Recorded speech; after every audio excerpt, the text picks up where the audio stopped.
حویلی کے بھاری بھرکم دروازے کھلے تو چودھری حنان خان کی سیاہ لینڈ کروزر پورے جاہو جلال کے ساتھ باہر نکلی۔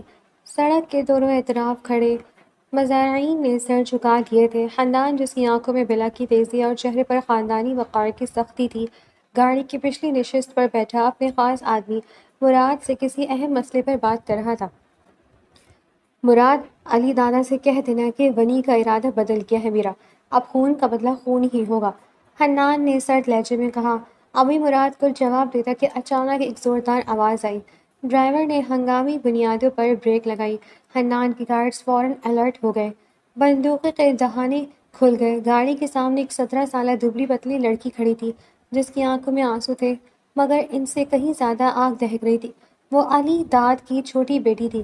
حنان نے ماتھے پر بل ڈالے گاڑی کا شیشہ نیچے کیا۔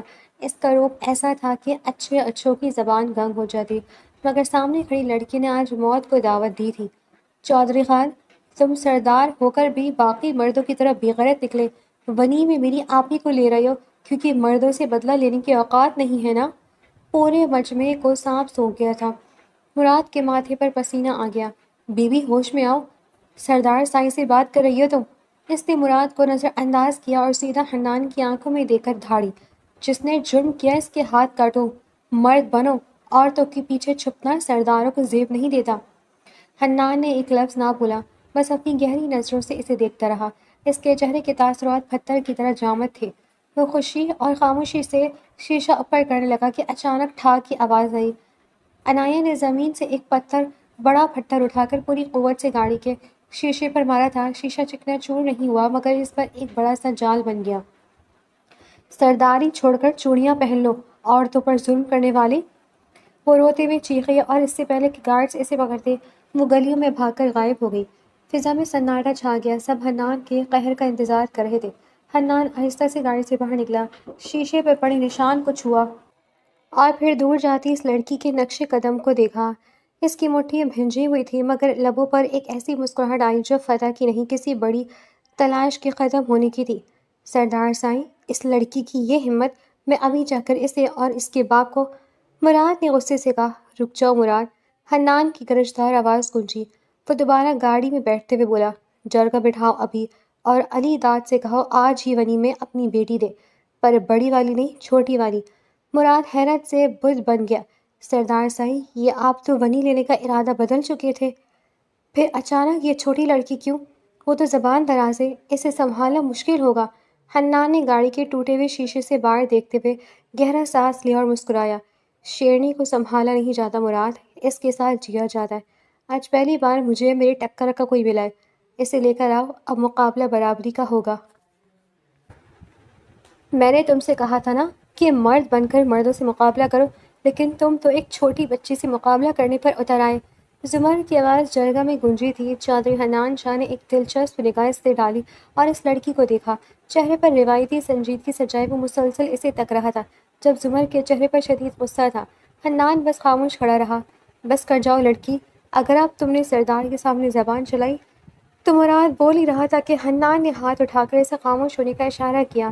حنان خاموشی سے نکاح کے لیے آگے بڑھا، جبکہ علی داد غصے سے حنان شاہ کو دیکھتا رہا۔ اس نے اپنی بیٹی کو اپنے ساتھ لگائے رکھا۔ ایک سائڈ پر کھڑی سونیا نم آنکھوں سے اپنی چھوٹی بہن کو دیکھ رہی تھی۔ صبح ہی ان کے گھر پیغام پہنچایا گیا تھا کہ خون بہا میں وہ لوگ ونی کریں گے اور ونی میں ان کی بڑی بیٹی جائے گی۔ زمر کو اپنی بڑی بہن سونیا سے بے حد محبت تھی۔ جب کبھی کوئی اسے کچھ کہتا وہ خاموش نہ رہا کرتی تھی۔ وہ تو اپنے ماں باپ کے سامنے بھی بہن کے لیے لڑ لیا کرتی تھی۔ یہ تو پھر اسے خون بہا میں دینے کی بات ہو رہی تھی۔ زمر اسی لیے آئی تھی کہ وہ حنان کو للکارے اور اس سے کہے کہ بدلہ مردوں سے لے، لیکن اسے کیا معلوم تھا کہ بات الٹی اسی پر پڑ جائے گی۔ تاہم وہ اس حد تک مطمئن تھی کہ کم از کم اس کی بہن اب خوشی سے اپنے گھر رہے گی اور اس پر کسی قسم کا ظلم نہیں ہوگا۔ وہ اپنی بہن کی قسمت میں لکھے ہر زخم کو خود پر لینے کے لیے تیار تھی۔ یہ کیسا انصاف ہے، ایک چھوٹی بچی کو ونی کیا جا رہا ہے، آپ کچھ بولتے کیوں نہیں؟ علی داد کی بیوی جرگہ میں آ کر دھاڑی تھی۔ علی داد نے غصے سے اپنی بیوی کو دیکھا۔ خاموش ہو جاؤ اور نکل جاؤ یہاں سے، علی داد نے دبی آواز میں گھرا کر کہا، تو اسے مجبوراً وہاں سے نکلنا پڑا تھا۔ وہ سونیا کے پیچھے جا کھڑی ہوئی اور رونے لگی۔ سونیا کی آنکھیں بھی نم تھیں۔ اسے معلوم ہوتا کہ اسے بچانے کی خاطر اس کی بہن خود پھنس جائے گی تو وہ اسے کبھی نہ جانے دیتی۔ نکاح خواہ کو بلایا گیا اور نکاح کا مرحلہ مکمل ہوا۔ نکاح کے بعد حنان اٹھا اور قدم بقدم چلتا علی داد کے سامنے آیا اور اس کے ساتھ لگی زمر کو اپنی طرف کھینچ لیا۔ حساب برابر ہوا۔ چودھری حنان نے سپاٹ لہجے میں کہا۔ زمر نے جھٹکے سے اپنا ہاتھ اس کی گرفت سے چھڑوایا۔ اس نے حنان کی آنکھوں میں آنکھیں گاڑ کر غصے سے دیکھا۔ یاد رکھیں، مجھے چھوٹی سمجھ کر لے جا رہے ہیں نا کہ اب جو چاہے میرے ساتھ کریں، مجھ پر ظلم کریں تو یقین کریں میں آپ کا گھر آپ پر ہی تنگ کر دوں گی۔ آپ کو اپنی سانسیں لینا بھی محال لگے گا، اور جو آپ کے گھر والے امید لگائے بیٹھے ہیں نا کہ ایک لڑکی پر ظلم کر کے وہ انتقام لے سکتے ہیں، تو یقین کریں وہ اس خون بہا پر پچھتائیں گے۔ وہ غصے سے کہتی ہوئی اپنے سر پر دی گئی لال چادر اتار کر نیچے پھینک چکی تھی۔ اس نے اپنے باپ کے ہاتھ سے کالی چادر لی، اسے خود پر اوڑھا اور جرگے سے باہر نکل گئی۔ حنان بس خاموشی سے کھڑا اسے دیکھتا رہا۔ چلے سردار؟ مراد کی آواز پر وہ ہوش میں آیا اور اسبات میں سر ہلاتے ہوئے ایک نظر علی داد پر ڈال کر باہر نکل گیا۔ چھوڑوں گا نہیں تمہیں۔ علی داد غصے سے دھاڑا، جبکہ جرگے میں بیٹھے لوگ آہستہ آہستہ جانے لگے۔ زمر روپ سے چلتی ہوئی گاڑی کے پاس آ کر کھڑی ہوئی۔ اس نے پاس کھڑے گارڈز کو دیکھا۔ دروازہ کھولو، وہ گرجی۔ گارڈ نے پیچھے سے آتے حنان کا اشارہ دیکھ کر خاموشی سے دروازہ کھول دیا۔ وہ گاڑی میں بیٹھی اور کھڑکی سے باہر دیکھنے لگی۔ حنان نے اس کے برابر نشست سنبھالی اور موبائل نکال کر اس میں مگن ہو گیا۔ پورا راستہ خاموشی سے کٹ گیا۔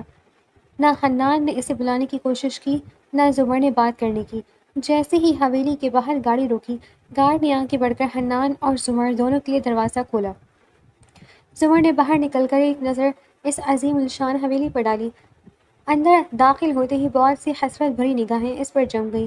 حنان شاہ کی زندگی میں جس مقام پر وہ تھی، وہ بہت سی لڑکیوں کی خواہش تھی، مگر حنان نے ہمیشہ سب کو رد کر دیا تھا۔ حنان کی ماں روتی ہوئی آ کر اس کے سینے سے لگ گئی۔ تمہیں بنی نہیں لینی چاہیے تھی، خون کے بدلے خون ہی چاہیے تھا، وہ حنان کے ساتھ کھڑی اس چھوٹی سی لڑکی کو دیکھ کر بولی۔ حنان نے محبت سے اپنی ماں کے چہرے کو ہاتھوں کے پیالے میں لیا اور انگوٹھے سے ان کے آنسو صاف کیے۔ ماں جی، فیصلہ ہو چکا ہے۔ اس نے ماں کو گلے لگایا تو وہ پھوٹ پھوٹ کر رو دی۔ حنان شاہ کے چھوٹے بھائی اسماعیل چودھری کو علی داد نے قتل کیا تھا۔ قتل کی اصل وجہ اپنے سامنے نہیں آئی تھی، مگر حنان جانتا تھا کہ علی داد نے کوئی سازش رچی ہے اور وہ جلد اسے منظر عام پر لانا چاہتا تھا۔ وہ ونی تو چاہتا ہی نہیں تھا، لیکن آج اچانک جب یہ لڑکی اس کے سامنے آئی تو وہ اپنا ارادہ بدل چکا تھا۔ میں اپنے کمرے میں جا رہا ہوں۔ وہ زمر کی طرف دیکھے بنا اپنے کمرے کی طرف بڑھ گیا، جبکہ وہ ایک ملازمہ کو اشارہ کر چکا تھا کہ اس کی ماں کو کمرے میں لے جائے۔ ملازمہ انہیں کمرے میں لے گئی تھی، جبکہ زمر بھی اس کے پیچھے جانے لگی۔ تبھی حویلی کی ایک لڑکی نے آ کر اس کا بازو تھام لیا۔ کدھر جا رہی ہو تم؟ تمہاری جگہ ادھر نہیں ہے۔ اس نے ملازموں کے کمروں کی طرف اشارہ کیا۔ زمر نے غصے سے اپنا ہاتھ جھٹکا۔ حنان سیڑھیوں پر کھڑا غور سے یہ منظر دیکھ رہا تھا۔ واہ، سردارنی کی جگہ ملازموں کے ساتھ؟ اس نے لفظ سردارنی پر اچھا خاصا زور دیا، جسے سن کر سامنے کھڑی لڑکی کڑھ کر رہ گئی۔ وہ خود اس مقام پر آنے کے خواب دیکھتی تھی اور آج ہی کل کی آئی ہوئی لڑکی خود کو سردارنی کہہ رہی تھی۔ سردارنی؟ تم ونی میں آئی ہو، اور خون بہا میں آئی لڑکیاں کبھی سرداروں کی برابری نہیں کرتی، وہ ان کے ساتھ نہیں رہتی۔ حنان شاہ کی چچی فرحت نے کہا۔ زمر کا ایک طنزیہ قہقہا وہاں گونجا۔ نکاح تو ہوا ہے نا، چاہے میں خون بہا میں آؤں یا اپنی پسند سے۔ اب اس گاؤں کے سردار کی بیوی ہوں تو وہیں رہوں گی جہاں سردار رہیں گے۔ وہ طنزیہ لہجے میں کہتی ہوئی حنان کو چیلنج بھری نظروں سے دیکھ رہی تھی۔ حنان شاہ نے کچھ نہ کہا اور پلٹ گیا۔ ایسے کیسے تم ان کے ساتھ رہو گی؟ تم ملازموں کے ساتھ ہی رہو گی۔ میں بھی دیکھتی ہوں تم کیسے سردار کے کمرے میں قدم رکھتی ہو۔ حنان کے پھپھو کی بیٹی سعدیہ بولی۔ اوہ، تو تم ہو وہ لڑکی، سنا ہے میں نے تمہارے بارے میں کہ اپنا گھر چھوڑ کر ماموں کے گھر آ بیٹھی ہو۔ زمر نے ترقی بترقی جواب دیا۔ اس نے ڈانس لے کر پھر بولنا شروع کیا۔ اس تگ و دو میں کہ کب سردار صاحب تم پر نظر کرم کریں گے اور تم ان کی رکھیل بن جاؤ۔ وہ لفظ رکھیل پر زور دے کر بولی تو سعدیہ نے غصے سے اپنی مٹھیاں بھیج دی۔ سعدیہ تل ملا کر آگے بڑھی، اس سے پہلے کہ وہ زمر کے چہرے پر تھپڑ مارتی۔ زمر نے اس کا ہاتھ پکڑ کر مڑوڑ دیا اور اس کی کمر پر لگا دیا۔ سردانی پر ہاتھ اٹھانے کی کوشش مت کرنا، ورنہ یہ نہ ہو کہ اس گاؤں میں واپس دکھائی نہ دو۔ یقین کرو اگر میں فیصلہ کرنے پر آئی نا تو تم اس گاؤں میں تو کیا اس دنیا میں بھی نہیں دکھاؤ گی۔ وہ غصے سے اسے خود سے دور جھڑکتی وہاں کھڑے ہر فرد پر ایک نظر ڈال کر قدم اٹھا دی حنان شاہ کے پیچھے ہی چلی گئی۔ زمر جیسے ہی کمرے میں داخل ہوئی تو حنان شاہ واش روم میں تھا۔ وہ بیڈ پر بیٹھ کر اس کے باہر آنے کا انتظار کرنے لگی۔ جیسے ہی وہ باہر آیا، زمر اٹھ کر اس کے سامنے کھڑی ہو گئی۔ مجھے میری ضرورت کا سامان یہاں چاہیے۔ وہ جس دیدہ دلیری سے بولی تھی، ایک پل کے لیے حنان بھی حیران ہوا۔ وہ انسان جس کے سامنے لوگ بولنے سے ڈرا کرتے تھے، یہ لڑکی اسی کے سامنے آ کر بار بار اسے چیلنج کری تھی۔ تم یہاں خوشی سے نہیں آئی؟ حنان الٹے قدموں اس کی طرف بڑھتے ہوئے بولا۔ تمہیں خون بہا میں لایا گیا ہے۔ کیا تمہیں لگتا ہے کہ تمہارے کہنے پر تمہیں ایک سردارنی کی طرح رکھا جائے گا؟ تمہارے کہنے سے تم سردارنی نہیں بن جاؤ گی، اور آپ کے انکار کرنے سے میں جس عہدے پر ہوں وہ مجھ سے چھین نہیں لیا جائے گا۔ وہ اس کا دو بدو جواب دے کر اسے خاموش رہنے پر مجبور کر گئی۔ حنان جیسے ہی خاموش ہوا، اس کے چہرے پر ایک طنزیہ مسکراہٹ آئی۔ ٹھیک ہے، نہ منگوا کر دیں میری ضرورت کا سامان۔ جب تک میرا سامان نہیں آتا آپ کی ہر چیز ویسی بھی تو میری ہی ہے۔ وہ یہ کہہ کر حنان کی الماری کی طرف بڑھی اور اس میں سے ایک ڈھیلا سا کرتا نکال کر واش روم میں بند ہو گئی۔ پیچھے حنان نے اپنے ہاتھ کی مٹھی بنا کر لبوں پر رکھی اور نفی میں سر ہلاتے ہوئے کمرے سے باہر نکل گیا۔ حنان، تم نے اس لڑکی کی دیدہ دلیری دیکھی؟ وہ کس طریقے سے ہم سے بات کر کے گئی ہے؟ آخر تم اتنے خاموش کیوں ہو؟ حنان ڈائننگ ہال میں بیٹھا تھا جب سعدیہ نے وہاں آ کر دہائی دی۔ اسے کیسے رکھا ہے اچھے طریقے سے جانتا ہوں، لہٰذا تم اپنا سامان پیک کرو اور اپنے گھر جاؤ۔ میں نہیں چاہتا کہ حویلی میں کسی بھی قسم کا تماشا ہو۔ حنان نے سبات لہجے میں جواب دیا۔ تم ہمیں یہاں سے جانے کے لیے بول رہی ہو؟ تم اس لڑکی کو کیوں نہیں کچھ کہتے؟ اس لڑکی کا کیا کرنا ہے وہ میں اچھے طریقے سے جانتا ہوں سعدیہ، لیکن فی الحال تو… وہ بول ہی رہا تھا کہ حویلی میں فرخندہ داخل ہوئی۔ وہ بہت تیز آواز میں بین کرتی ہوئی آ رہی تھی۔ حنان شاہ کی والدہ جو پہلی غمزدہ تھی، اپنی نند کی پکار سن کر کمرے سے باہر نکل آئیں۔ اپنی نند کو سامنے دیکھ کر وہ ان کے سینے سے لگ گئیں اور رونے لگیں۔ فرخندہ پھپھو ایسی رو رہی تھی جیسے حنان کا بھائی اسماعیل نہیں بلکہ سعدیہ کا سگا بھائی اس دنیا سے رخصت ہوا ہو۔ حنان نے اپنے لب بھیجے اور اپنی ماں کی طرف بڑھا۔ ماما، اس نے پکارا تو اس کی ماں اپنی نند سے دور ہو کر بیٹے کے سینے سے لگ گئی، جبکہ دوسری طرف اس کی پھپھو اس کے کندھے پر آ گری۔ حنان نے بہت مشکل سے اپنا غصہ ضبط کیا اور اپنی پھپھو کے کندھے پر ہاتھ رکھ کر انہیں تھپکایا اور اپنے ساتھ لے کمرے کی طرف بڑھ گیا۔ زمر کو حویلی میں آئے ہفتہ گزر چکا تھا، لیکن وہ حویلی میں یوں رہ رہی تھی جیسے وہ پسند کی شادی کر کے آئی ہو۔ وہ ملازموں پر اسی طریقے سے حکم چلاتی جس طریقے سے حنان چلایا کرتا تھا۔ حویلی کا کوئی بھی فرد اگر اس سے کچھ کہنے کی کوشش کرتا تو وہ اسے وہیں جھڑک دیا کرتی تھی۔ خود کو سمجھ کیا رکھا ہے تم نے؟ وہ حویلی کے باغیچے میں بڑے سکون سے فروٹ سے لطف اندوز ہو رہی تھی کہ سعدیہ کی آواز پر اس نے آنکھیں اٹھا کر اسے دیکھا۔ میرے ہاتھوں سے ذلیل ہونے کے لیے آئی ہو؟ وہ طنزیہ لہجے میں کہتی ہوئے اپنا ہاتھ جھاڑنے لگی۔ تم لڑکی خود کو سمجھتی کیا ہو؟ کیا تم اس حویلی کی سردارنی ہو؟ یاد رکھو تم خون بہا میں آئی ہو۔ سعدیہ غصے سے چیخی۔ واہ، یہ اچھا طریقہ ہے خود کو تسلی دینے کا۔ خیر، افسوس تو مجھے اس بات پر ہے کہ جس سے تم لوگوں نے بے انتہا چاہا وہ انسان میرے پاس ہے۔ زمر نے اس کی دکھتی رگ پر ہاتھ رکھ دیا تھا۔ سعدیہ نے غصے سے اسے دیکھا اور اس کی طرف بڑھنے لگی تھی کہ زمر تھوڑا دور ہوئی اور اپنا پاؤں آگے کر دیا۔ سعدیہ خود کو سنبھال نہ پائی اور منہ کے بل زمین پر گری۔ لڑکی، تمہاری اتنی ہمت! سعدیہ کے ساتھ کھڑی حنان کی چاچی کی بیٹی اس کی طرف بڑھی۔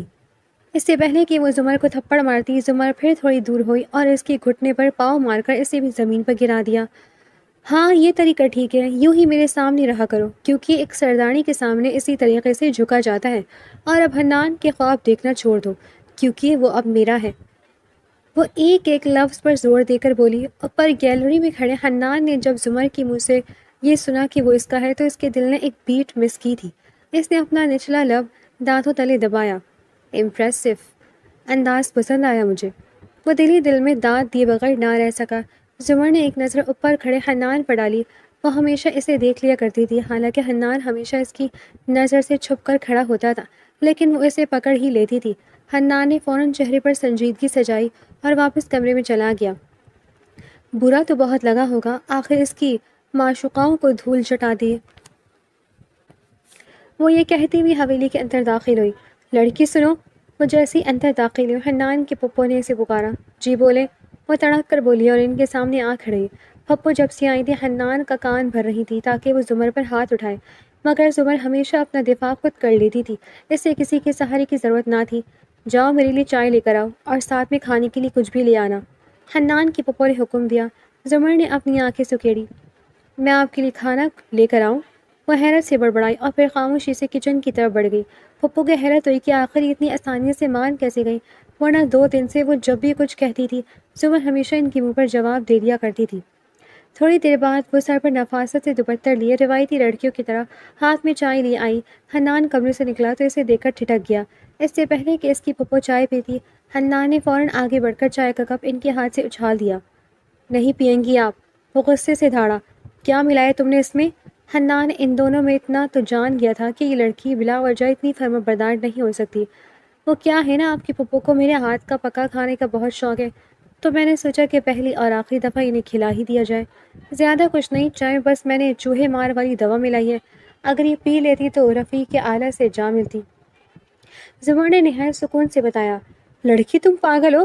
حنان غصے سے دھاڑا۔ ہاں تو کیا آپ کی پھپھو پاگل نہیں ہے؟ وہ اس گھر کی سردارنی کو کام کہہ رہی ہیں، ٹھیک ہے میں کام کرنے کے لیے تیار ہوں، مجھے اعتراض نہیں، مگر ہاں جب میں کام کروں گی میرے ساتھ آپ کو بھی کام کرنا پڑے گا، جس طریقے سے ملازم کرتے ہیں۔ پھپھو گھبرا کر بولی، تم پاگل ہو؟ چوہے مار دوائی؟ وہ یہ سوچ کر ہی کانپ گئی کہ اگر وہ چائے پی لیتی تو یقیناً اس دنیا سے رخصت ہو جاتی۔ پھپھو اگر آپ کا دوبارہ کچھ بھی کھانے کا من ہو تو مجھے بتا دیجیے گا، وہ شریر لہجے میں تھوڑا جھک کر بولی اور ایک طنز نظر حنان پر ڈال کر وہاں سے نکل گئی۔ حنان اپنی مٹھیاں بھیج کر رہ گیا۔ کچھ تو کرنا پڑے گا اس لڑکی کا، سر پر چڑھتی جا رہی ہے، حنان کی پھپھو غصے سے کہتی ہوئے اپنے کمرے میں چلی گئی۔ سعدیہ بھی اپنی ماں کے کمرے میں چلی گئی۔ ماما اس کا کچھ کرنا پڑے گا، آخر کب تک ہم اسے یوں برداشت کرتے رہیں گے؟ آپ تو چاہتی تھی کہ میری حنان سے شادی ہو جائے۔ شادی اور تمہاری اچھا مذاق ہے، فاطمہ کمرے میں داخل ہوتے ہوئے بولی۔ ہاں تو کیا وہ تم سے شادی کر لیتے، ایک ایسی لڑکی سے جس کی نہ جانے کتنے ہی۔ سعدیہ بولتے بولتے خاموش ہوئی۔ تو پھر تمہارے بارے میں کیا خیال ہے؟ فاطمہ جس جملہ سعدیہ کی طرف اچھالا تو وہ خاموش ہو گئی۔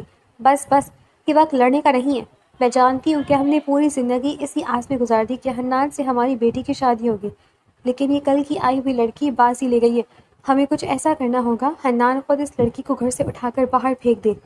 فرخندہ کو ہوش میں لاؤ، اس سے کہو کہ یہ وقت اب رونے کا نہیں بدلہ لینے کا ہے، فرحت بیگم نے غصے سے کہا اور وہ پلان بنانے لگی۔ وہ غصے سے کمرے میں داخل ہوا تو وہ نہایت لاپرواہی سے بیڈ پر بیٹھی چھت کو گھور رہی تھی۔ حنان غصے سے آگے بڑھا اور اس کا ہاتھ پکڑ کر اسے سامنے کھڑا کیا۔ یہ کیا حرکت کی تھی تم نے آج؟ وہ غصے سے دھاڑا۔ اچھا تو آپ کی پھپھو جو اتنے دنوں سے کر رہی ہیں، کیا وہ بالکل ٹھیک تھا؟ وہ اس کی طرف ایک قدم بڑھا کر بولی، میں یہ نہیں کہہ رہا، لیکن اس کا مطلب یہ نہیں کہ تم جان لینے پر اتر آؤ۔ دیکھیں حنان چودھری صاحب، میں نہ برداشت ایک حد تک کر سکتی ہوں۔ کل دوپہر کے وقت میں سو رہی تھی، وہ آئی ہیں اور دروازہ بجائے بغیر کمرے میں داخل ہو گئی ہیں، صرف اس لیے کیونکہ انہیں ٹھنڈا پانی پینا تھا، حالانکہ گھر میں اتنے سارے ملازم موجود تھے۔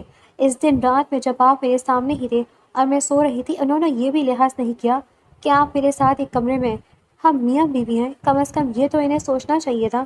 انہوں نے پوری زندگی گزاری ہے، وہ بے دھڑک کمرے میں داخل ہوئے اور آپ کے سامنے آ کر انہوں نے مجھے اٹھا دیا کہ انہیں کچھ کھانے کا دل کر رہا ہے۔ سیریسلی، کیا کوئی نئی نویلی شادی شدہ جوڑے کے کمرے میں اس طریقے سے آتا ہے؟ آپ کو لگتا ہے کہ میں یہ سب کچھ برداشت کرتی رہوں گی؟ وہ ایک ایک بات کر یاد کرواتے ہوئے بولی۔ اچھا تو ہم شادی شدہ نیا جوڑا ہے؟ حنان شاہ نے معنی خیزی سے کہتے ہوئے اس کی طرف قدم بڑھائے۔ آج پہلی بار وہ اپنی ہی باتوں میں پھنس گئی تھی۔ اس نے اپنے قدم پیچھے لیے۔ کیا وہ زمر؟ بولو نا، کیا کہا تم نے؟ اپنی بات واپس ریپیٹ کرو۔ وہ اس کی طرف قدم بڑھا رہا تھا اور زمر اپنے قدم پیچھے لے رہی تھی، جہاں تک کہ وہ سیدھا دیوار سے جا لگی۔ حنان نے اس کی دائیں بائیں دیوار پر ہاتھ رکھ کر اسے اپنے حصار میں لے لیا۔ وہ اس کے اس حد تک قریب تھا کہ وہ اس کی گرم سانسیں اپنے چہرے پر بخوبی محسوس کر سکتی تھی۔ پیچھے ہٹی، وہ ہکلا کر بولی اور اپنا چہرہ پھیر لیا۔ کیا ہوا؟ اتنے دنوں سے تو شیرنی بنی گھوم رہی ہو، سردارنی بنی گھوم رہی ہو، جب سردار تمہارے قریب آیا ہے تو تم سردار سے ہی منہ پھیر رہی ہو، دکھاؤ نا یہاں پر بھی دیدہ دلیری۔ حنان نے اس کی ٹھوڑی 2 انگلیوں سے تھام کر اسے اپنی طرف متوجہ کیا۔ وہ غصے سے اس کی آنکھوں میں جھانکنے لگی۔ حنان نے اس کی آنکھوں میں دیکھتے ہوئے اس کے چہرے کی طرف جھکا تو زمر نے فوراً اپنی آنکھیں بھیج لیں اور اپنی ہی فراک کو مٹھیوں میں دبا لیا۔ حنان کے چہرے پر ایک گہری معنی خیز مسکراہٹ آئی۔ اس نے زمر کے چہرے پر آئی بالوں کے لڑوں پھونک مار کر پیچھے کیا اور پھر پیچھے ہٹ کر سینے پر ہاتھ باندھے اس کا چہرہ دیکھنے لگا۔ اس کا چہرہ کسی گلاب کی مانند لال ہو رہا تھا، جبکہ پیشانی پر ننھی ننھی پسینے کی بوندیں چمکتی صاف دکھائی دے رہی تھی۔ حنان کو ہمیشہ سے ایک ایسی لڑکی پسند تھی جو اپنا دفاع خود کر سکے اور اپنے حق کے لیے بول سکے۔ تبھی تو اس نے آج تک سعدیہ یا فاطمہ سے شادی کے لیے ہاں نہیں کی تھی، کیونکہ حنان جس طرح کہتا وہ دونوں اسی طرح کرنے کے لیے راضی ہو جایا کرتی تھی۔ جب زمر پہلی بار اس کے سامنے آئی اور اس نے دیدہ دلیری سے بنا ڈرے اس کا سامنا کیا تو اس کی یہی بات حنان کو بھا گئی تھی۔ تبھی تو اسے دیکھ کر دوبارہ بنی کا سوچا تھا، جتنا تم مجھے اپنا دفاع کرتی ہوئی اچھی لگتی ہو، اس طریقے سے تم میرے سامنے ایسے خاموش بہت حسین لگ رہی ہو۔ حنان نے اس کے چہرے کو چھوتی ایک لٹ کو اپنی انگلیوں کے پور سے دور کیا اور وہاں سے چلا گیا۔ زمر نے ایک آنکھ کھول کر جاتے ہوئے حنان کو دیکھا اور اپنے دل پر ہاتھ رکھ کر گہری سانس لینے لگی۔ یا اللہ، یہ کیا ہو گیا تھا مجھے؟ آخر اس کے اتنے قریب آنے پر میں نے اسے خود سے دور کیوں نہیں کیا؟ وہ اپنے دھڑکتے دل پر ہاتھ پھیرتی خود کو نارمل کرنے لگی۔ اس نے اپنا ہاتھ دیکھا تو وہ کانپ رہا تھا۔ آنے دو آج اس کو کمرے میں، چھوڑوں گی نہیں ویسے۔ وہ غصے سے بڑبڑائی اور رات کا انتظار کرنے لگی۔ جیسے ہی وہ رات کو کمرے میں داخل ہوا، زمر نے آگے بڑھ کر فوراً دروازہ بند کیا اور اس کا ہاتھ پکڑ کر کھینچتے ہوئے صوفے کے قریب لے آئی۔ وہ خود صوفے کے اوپر چڑھ کر کھڑی ہو گئی تاکہ حنان کے برابر آ سکے اور اس کے کندھوں پر ہاتھ رکھ کر اس کے چہرے کی طرف تھوڑی سی جھکی۔ حنان حیرت سے آنکھیں پھیلائے اسے دیکھنے لگا۔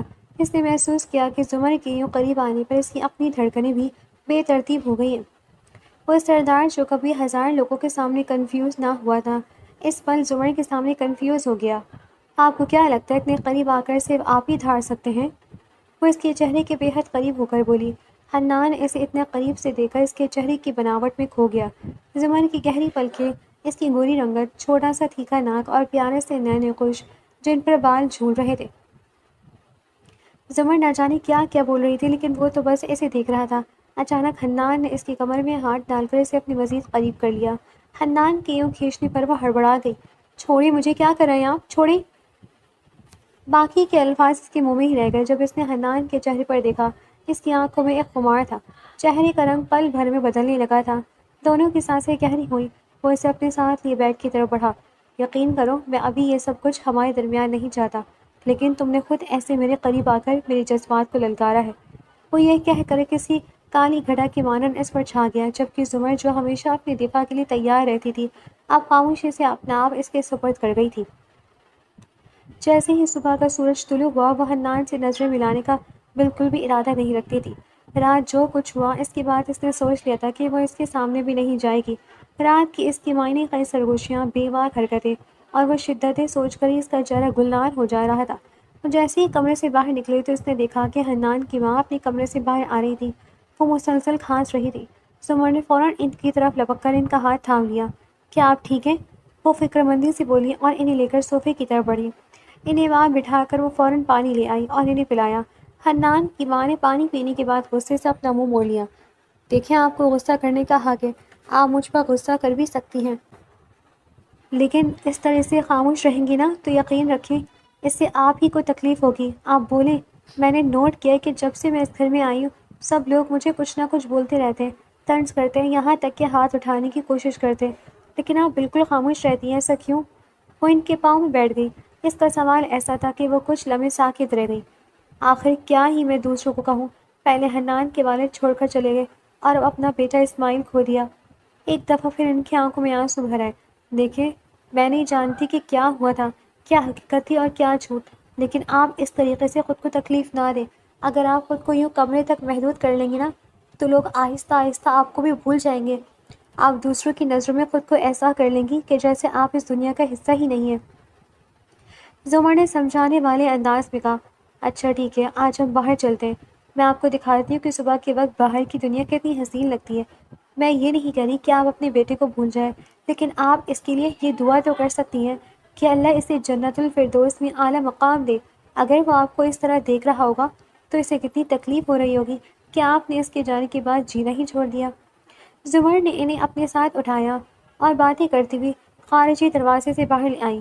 چلتے ہوئے وہ کھیتوں کی طرف نکل آئی۔ اچانک زمر کی چلتی زبان کو بریک لگا اور اس کی آنکھوں میں آنسو بھر آئے۔ آپ ہی مجھے پکڑے نا۔ بچپن کی ایک یاد اس کی آنکھوں کے سامنے لہرائی جب وہ سونیا کے ساتھ اس باغ میں کھیلا کرتی تھی۔ کیا ہوا؟ تم خاموش کیوں ہو گئی زمر؟ حنان کی ماں نے پوچھا۔ کچھ نہیں، بس کچھ یاد آ گیا تھا۔ وہ آنکھوں میں نمی صاف کر کے آگے بڑھی تھی کہ سامنے سے سونیا آتی دکھائی دی۔ زمر کو دیکھ کر سونیا پھوٹ پھوٹ کر رونے لگی۔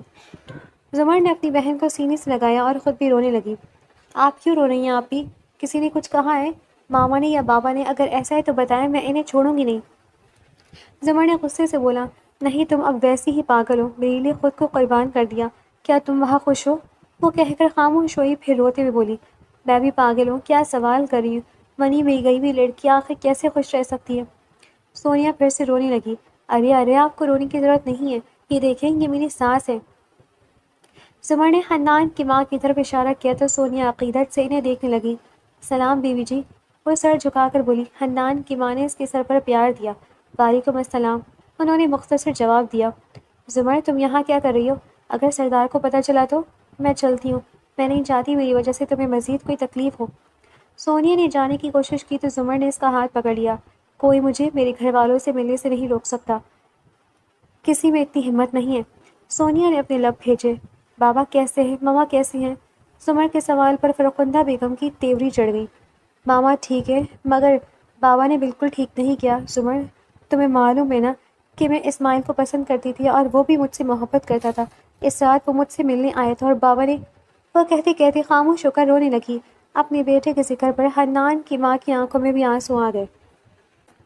اگر ایسا ہے پھر تو بابا کو سزا ملنی چاہیے۔ ایسا نہیں کرو زمر، وہ بابا ہیں ہمارے۔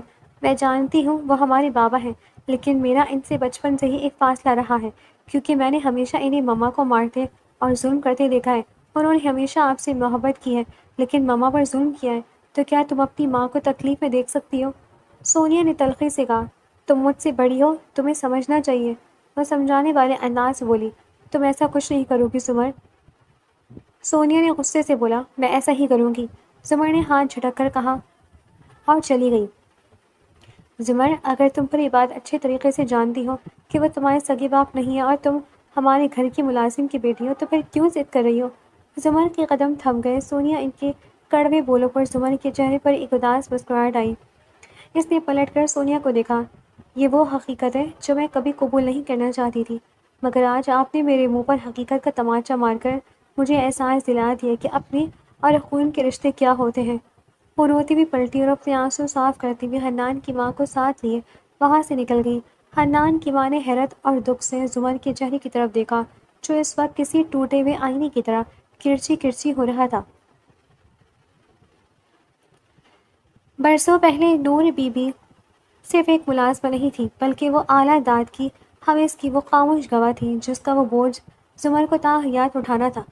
زمر علی داد کی ہی سگی بیٹی تھی، مگر وہ اس کی جائز بیوی سے نہیں بلکہ اس بیوہ ملازمہ نور بی بی کے بطن سے تھی، جس کا اس دنیا میں کوئی نہ تھا۔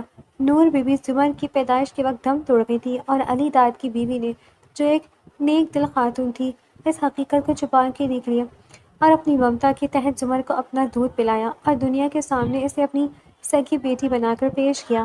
آج سونیا نے وہی پردہ چاک کر کے زمر کی روح کو چھلنی کر دیا تھا۔ زمر جب حنان کی ماں کو واپس ان کے کمرے میں چھوڑ کر اپنے کمرے میں داخل ہوئی تو اس کا دل بوجھل تھا۔ ابھی اس نے دروازہ بند ہی کیا تھا کہ پیچھے سے مضبوط بازو نے اسے اپنے حصار میں لے لیا۔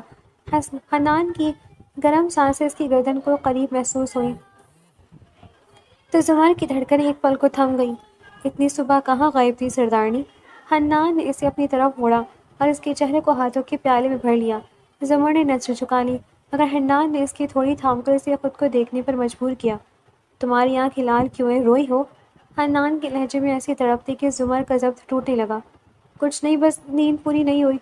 زمر نے مسکرانے کی کوشش کی، مگر حنان نے اسے کھینچ کر اپنے سینے سے لگا لیا۔ مجھ سے جھوٹ مت بولو، میں تمہاری دھڑکنوں کی زبان سمجھنے لگا ہوں۔ حنان نے اس کے ماتھے پر بوسہ دیا اور نہایت محبت سے اسے صوفے پر بٹھایا۔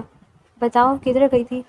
میں آنٹی کو باہر لے کر گئی تھی، انہیں تازہ ہوا کی ضرورت تھی، زمر نے دبی آواز میں جواب دیا۔ حنان کے لبوں پر ایک دلکش مسکراہٹ آئی۔ تم نے وہ کر دکھایا جو میں نہ کر سکا، ماں جی کو کمرے سے باہر نکال لائی۔ شکریہ زما، تم واقعی اس گھر کے لیے ایک نعمت ہو۔ اس نے دوبارہ اسے گلے لگایا اور زمر کو لگا کہ شاید اس مرد کی باہوں میں وہ دنیا کا ہر دکھ بھول سکتی ہے۔ ارے تم یہاں کیسے؟ وہ حویلی میں داخل ہوتے فاخر کو دیکھ کر بولی تھی اور خوشی سے چہک کر اس کی طرف بڑھی۔ زمر نے اس سے ہاتھ ملایا، جبکہ کمرے سے نکلتی سعدیہ اور فاطمہ یہ منظر بخوبی دیکھ چکی تھی۔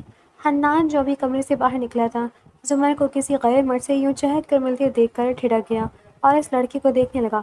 ہاں، تمہارے گھر والوں نے بتایا کہ انہوں نے تمہاری شادی کر دی ہے، سوچا یہاں آ کر تم سے مل لوں۔ تمہیں کوئی اعتراض تو نہیں؟ فاخر نے آس پاس حویلی کو دیکھتے ہوئے کہا۔ ارے مجھے کیوں اعتراض ہوگا کوئی، آؤ اندر آؤ، وہ کہتی ہوئی اسے اپنے ساتھ لے کر لاؤنج کی طرف بڑھی اور ملازم کو بلا کر اسے کچھ کھانے کے لیے لانے کا کہا۔ حنان ذرا ادھر آئیے گا، ان سے بھی ملنے، یہ میرے کزن فاقر ہے۔ زمر نے اس کا تعارف کروایا تو حنان نے اسبات میں سر ہلایا اور سیڑھیاں اتر کر ان کے پاس ہی ٹانگ پر ٹانگ چڑھائے بیٹھا۔ اسے ایک آنکھ نہ بھایا تھا ان دونوں کا ایک دوسرے سے بے تکلف ہونا۔ پہلے کبھی دیکھا نہیں اسے اس گاؤں میں؟ حنان نے تجسس سے پوچھا۔ جی یہ ملک سے باہر رہتے ہیں اور بہت ہی کم یہاں آیا کرتے ہیں۔ میں ان سے اکثر موبائل پر بات کرتی رہتی ہوں، لیکن جب سے یہاں آئی ہوں تو بات نہیں ہوئی تھی۔ شاید انہیں گھر سے ہی بتایا گیا ہے کہ میری شادی کر دی گئی ہے۔ وہ سر جھکا کر بولی تو حنان نے اسبات میں سر ہلایا۔ صحیح کہا انہوں نے، ہماری شادی ہو گئی ہے اور اب تم یہیں رہو گی۔ حنان کے لہجے میں ایک عجیب سی ملکیت تھی۔ اچھا ویسے زمر، میں کچھ دن تمہارے ساتھ رہنا چاہتا ہوں، بات تمہارے بنا گھر میں گھٹن ہو رہی ہے۔ فاقر نے کہا تو زمر نے اجازت طلب نظروں سے حنان کی طرف دیکھا۔ ٹھیک ہے، میں تمہارے لیے کمرہ سیٹ کروا دیتا ہوں۔ حنان یہ کہہ کر اٹھا اور حویلی کے خارجی دروازے کی طرف بڑھ گیا، جبکہ زمر خوشی سے چہک اٹھی تھی۔ اب تم یہی رہنا فاقر، زمر نے اس کے ہاتھ پر دباؤ ڈال کر کہا تو وہ مسکرایا۔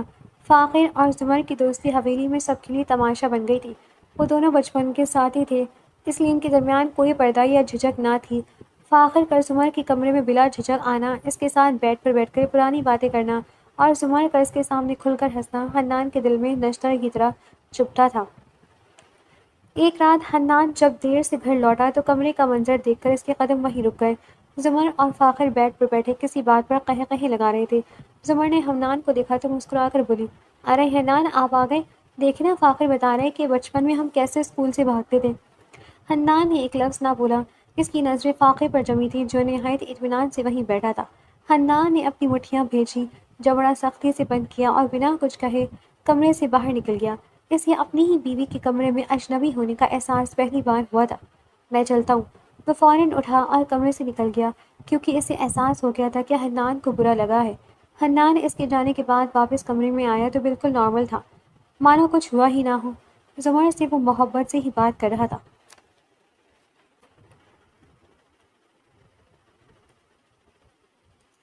حنان نے بالکنی سے دیکھا کہ زمر اور فاقر صحن میں لگے فوارے کے پاس ایک دوسرے پر پانی پھینک کر بچوں کی طرح کھیل رہے ہیں۔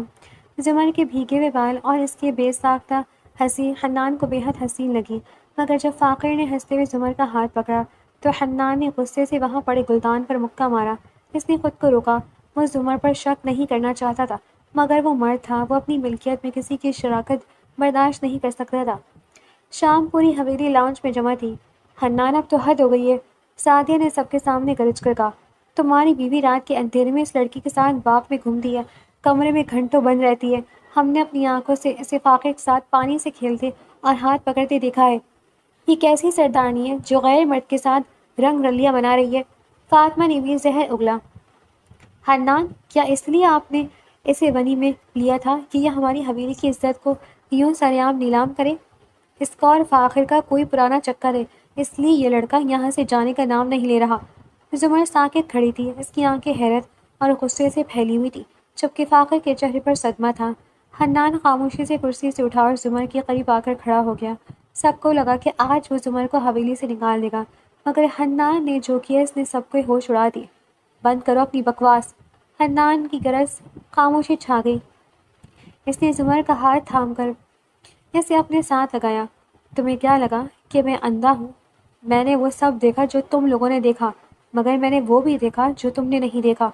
حنان نے سعدیہ کی طرف غصے سے دیکھا۔ جس گندگی کو تم چکر کہہ رہی ہے وہ میری بیوی کا بچپن ہے۔ اگر مجھے اس پر شک ہوتا تو میں پہلے دن سے ہی اسے یہاں سے نکال دیتا، لیکن میرا یقین تمہارے الزامات سے کہیں زیادہ مضبوط ہے۔ زمر نے اسے حیرت سے دیکھا تھا، وہ جو کبھی اس کے معاملے میں بولا نہیں تھا، اس کی بے عزتی ہوتی دیکھ کر خاموشی سے کھڑا ہو جایا کرتا تھا، آج بول رہا تھا۔ اگر میں ان دونوں کو خاموش تھا تو اس کا مطلب یہ ہرگز نہیں تھا کہ میں اپنی بیوی کی حفاظت نہیں کر سکتا یا میں اس کا دفاع نہیں کر سکتا۔ میں اگر خاموش تھا تو محض اس لیے کیونکہ شیرنی کو اپنا دفاع کرنے کے لیے کبھی شیر کی ضرورت نہیں پڑتی۔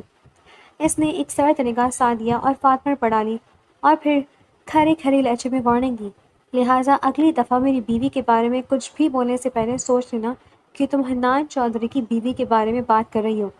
سعدیہ، تم اپنی ماں کا اور اپنا سامان باندھو، میں آج ہی تم لوگوں کو واپس شہر بھجوا رہا ہوں۔ سعدیہ کے چہرے پر ہوائیاں اڑنے لگیں، مگر حنان وہیں نہیں رکا۔ اس نے رخ موڑ کر فاطمہ کی طرف دیکھا، اور فاطمہ، اگر تم نے دوبارہ ایسی کوئی حرکت کرنے کی کوشش کی تو یاد رکھنا کہ تمہیں اور چچی کو بھی اس حویلی سے نکالنے میں مجھے وقت نہیں لگے گا۔ وہ غصے سے کہتا ہوا فخر کی طرف متوجہ ہوا، جس کی آنکھوں میں زمر کے لیے ہمدردی اور حنان کے لیے ایک نیا احترام ابھر آیا تھا۔ فاخر آگے بڑھا، اس کی آنکھوں میں نمی تھی۔ حنان شاہ، آپ نے میرا مان رکھا۔ زمر میرے لیے میری سگی بہنوں سے بڑھ کر ہے۔ ان لوگوں کی سوچ اتنی غلیظ ہے کہ ایک پاک رشتے کو بھی بدنام کر دیا۔ اس نے زمر کے سر پر ہاتھ رکھا اور نہایت محبت سے اسے اپنے سینے سے لگا لیا، پھر اس کی پیشانی پر بوسہ دیتے ہوئے بولا، زمر، میں اب واپس جا رہا ہوں۔ میں نہیں چاہتا کہ میری وجہ سے تمہاری زندگی میں مزید زہر گھلے۔ تم خوش رہنا۔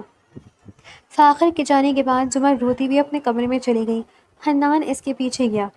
زمر بیڈ پر بیٹھی سسکیاں لے رہی تھی۔ حنان نے اس کے پاس بیٹھ کر اسے اپنی باہوں میں سمیٹ لیا۔ مجھ پر یقین نہیں تھا؟ زمر نے روتے ہوئے پوچھا۔ شک کے بادل آئے تھے زمر، میں انسان ہوں، تمہاری اور اس کی قربت مجھے تکلیف دیتی تھی، مگر میں جانتا تھا کہ تم غلط نہیں ہو سکتی۔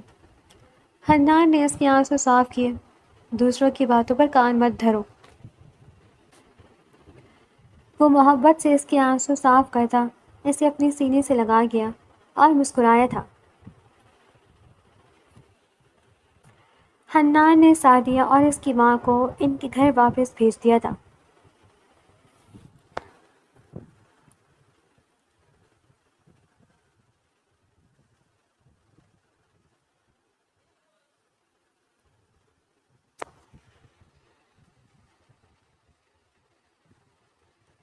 رات کی خاموشی میں زمر بالکنی میں کھڑی چاند کو تک رہی تھی جب حنان دبے قدموں اس کے پیچھے آیا۔